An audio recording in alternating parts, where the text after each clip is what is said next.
Il était une fois dans un monde mystique, caché derrière les nuages de l'oubli, une forêt enchantée appelée Ariaclandia.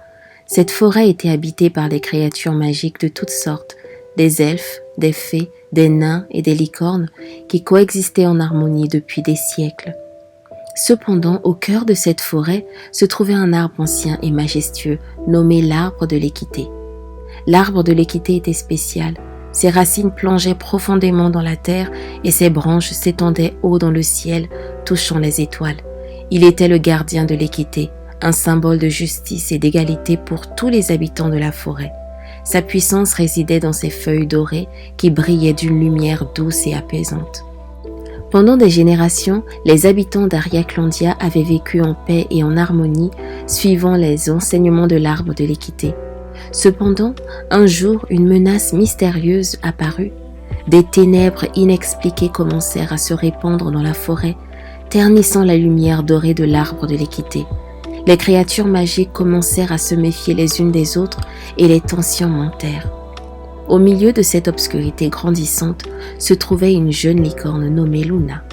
Elle était née avec une corne d'or, un signe de pureté et de sagesse.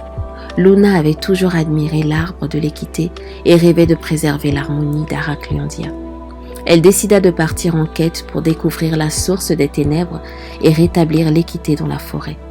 Son voyage la conduisit à travers les contrées éloignées de la forêt, où elle rencontra des elfes, des fées, des nains et d'autres créatures en conflit. Elle écouta attentivement leurs histoires et bientôt elle comprit que la haine et la méfiance étaient alimentées par des préjugés et des stéréotypes injustes. Luna découvrit que la source des ténèbres était un cristal corrompu caché dans une grotte sombre. Le cristal émettait une énergie néfaste qui envahissait la forêt.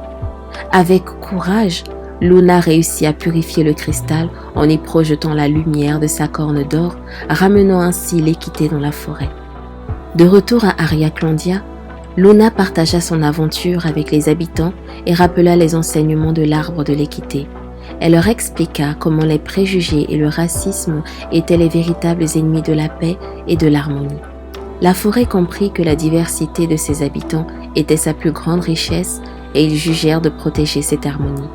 L'arbre de l'équité brilla à nouveau de sa lumière dorée, plus brillante que jamais, et la forêt fut libérée de la menace des ténèbres. Les créatures magiques se réunirent autour de Luna et de l'arbre pour célébrer l'équité, la diversité et l'amour. Le conte d'Ariaclandia rappelle aux jeunes que la diversité est une force précieuse et que la justice et l'égalité sont des valeurs à préserver. Il enseigne que le racisme et les préjugés sont des forces destructrices qui menacent la paix, mais qu'avec courage et amour, on peut les surmonter. Luna, la jeune licorne, montre aux jeunes qu'ils ont le pouvoir de faire la différence, peu importe leur âge, et que l'équité et la diversité sont des idéaux dignes de protection et de célébration. Merci